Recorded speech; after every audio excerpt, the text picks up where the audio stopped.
So grab your blue overalls and your Mario caps because today we're talking stars.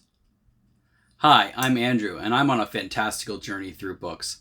So in today's video, we're going to talk about my rating system and how I give books between 1 and 5 stars. Now my background is in teaching, so I kind of like to look at these stars as a kind of grade or rubric for these books that I'm reading. And how they fall on it is really, it comes down to my personal enjoyment for the book. So let's go ahead and start at the 1 star. Now, with the 1 star, this is a book that I absolutely hated. And usually, I'll never go on to a Goodreads or a Storygraph and rate anything 1 stars because if I hate the book enough, I've put it down, I've DNF'd it, and that's my 1 star. It's a book that I could not stand so much that I quit reading it. Now, for me, there's only really one star DNF book that I can really think of, and it's an unfair one because this happened 22 years ago when I was a senior in high school, and that was Catcher in the Rye. And the 17-year-old me or 18-year-old me that was reading this book for school, and that might have been part of it too, absolutely hated the story. Holden Caulfield to me was a whiny brat character. I couldn't stand what was going on. And in high school, I'm just like, no, I'm not reading this. So, I put it down, took a couple bad grades on tests because I didn't feel like reading the book, and never have really gone back to it. And maybe now as an adult and with a lot more reading under my belt, and I would go back to that book, it probably would not be a 1 star. But for me at the time, it was a 1 star DNF book that I didn't even finish. And like I said, I wouldn't go onto Goodreads or anything and read Catcher in the Rye as a 1 star read or anything like that. In fact, I probably need to go back and reread it at some point. But that's how it would be. And fortunately for me, coming back to reading heavily after the pandemic where BookTube is already established, there's almost no chance that I'm probably going to have a 1 star read at this point because I usually vet my books pretty heavily to see if it's something that I'm going to enjoy, and I have yet to find another one like that. Now, 2 stars is where I've actually finished the book, and it just was not a good book to me.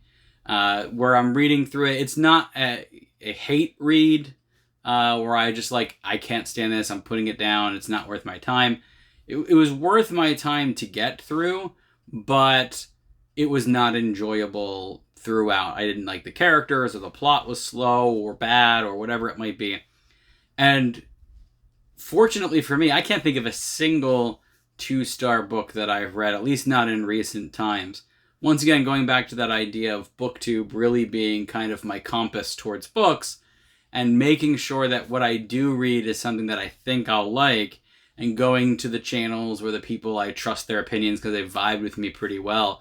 I have not found any recent or anything really that I can think of even in my past 2-star books.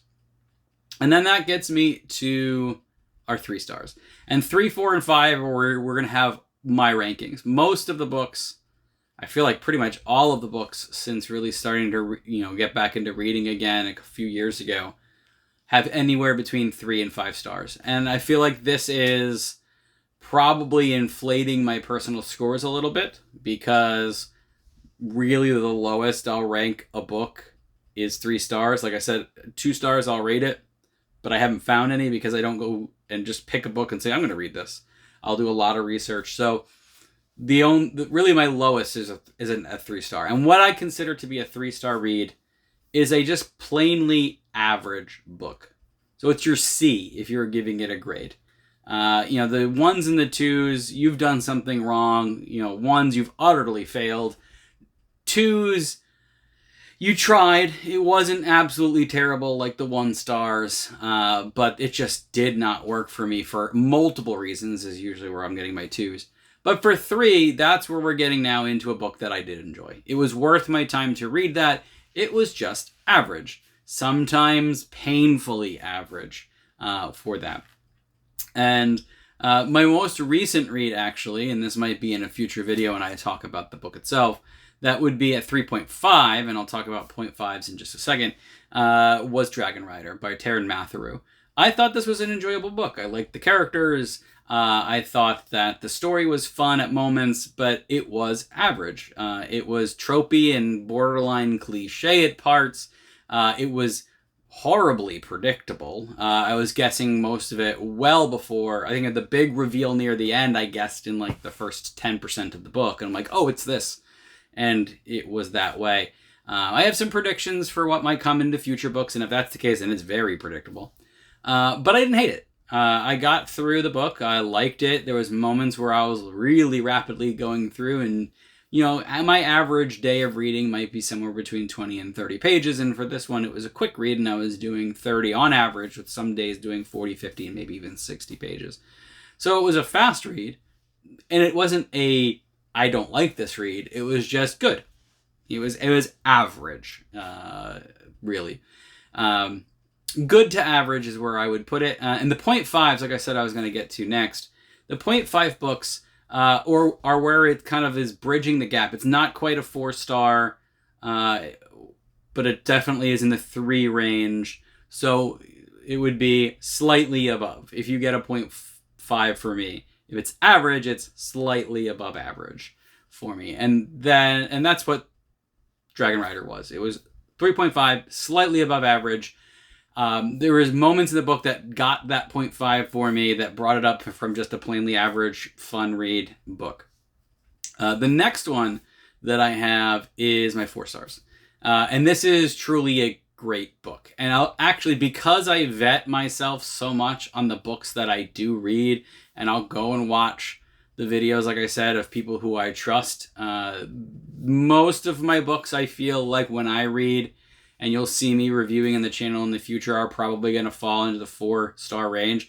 And you'll probably end up like making it a meme or something that, oh, Andrew in his fantastical journey, it's another 4-star book. It's another 4-star book.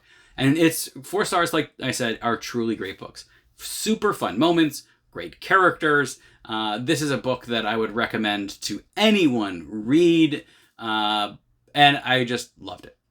And that's why most of my books are going to end up in the 4-star read, because I do so much research on what I want to read.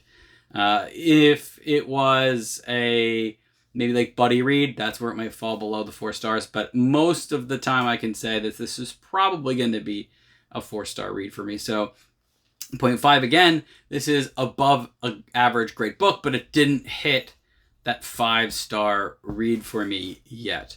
Where I was having a great time. There may have been a couple of things that the author could have maybe brought it up a notch or spent some more time on something, and that would have made it truly a 5-star book. But great books are going to fall into that 4-star range. And for me, that's probably where we're at. So next up is the 5-star. And 5-star for me is a like fantastical, excellent read. So we got the average, the great, and the just excellent or advanced or exemplary book of what you should have in the genre. Remember, in the beginning of the video, I said that this is totally kind of vibes for me. It's how much I enjoyed the book as I was reading it. So my 5-star reads are the ones where like everything hit perfect for me. Plot elements worked, characters worked, world building was fantastic. The prose didn't really throw me out of the book much. Like, this is, for me, the experience I want to have every time I pick up a book. And this would be a book that I would just gush about and recommend to everyone, even outside the fantasy science fiction genre. A lot of times I'll try to get them hooked onto fantasy through my 5-star reads.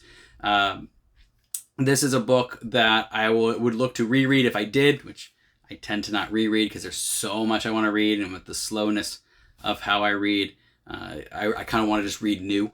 But the 5-star reads are ones that I would buy for somebody. In fact, I did.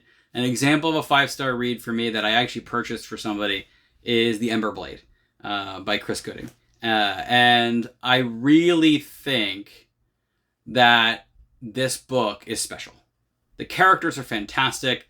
The plot and kind of quest fantasy that Ember Blade has are top-notch. and I bought it for my brother-in-law to read, who loves fantasy.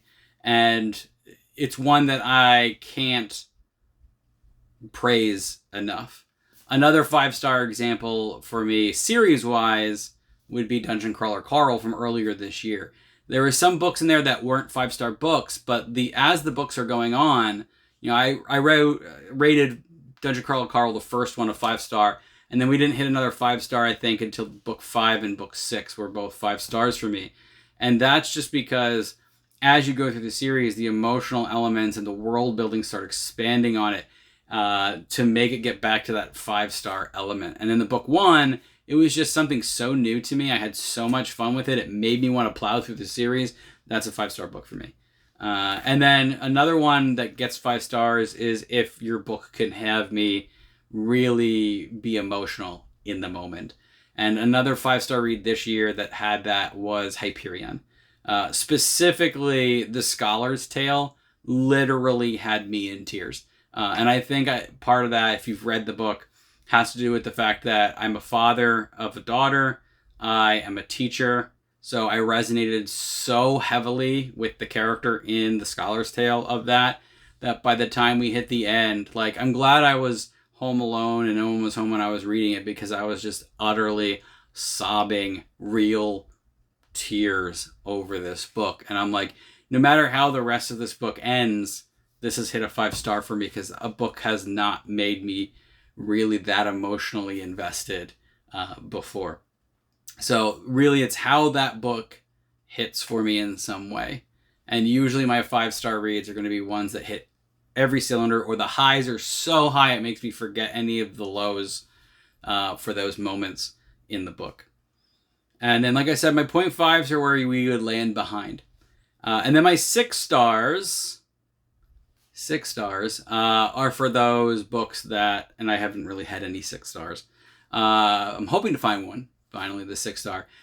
Would be my favorite book of all time. I don't think this is ever going to trump anything else. It's going to be on the pedestal of this is what all books should be. Like I said, I haven't really hit that 6-star book. Words of Radiance gets close. And I think it gets close mostly because of what book that was.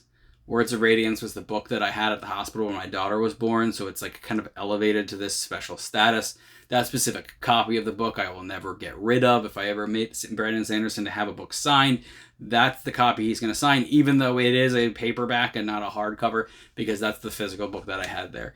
The book itself, 5 stars. It's not reached that 6-star element, but I'll let you know if I ever read a book that wows me so much that it's elevated to the illustrious 6-star rating.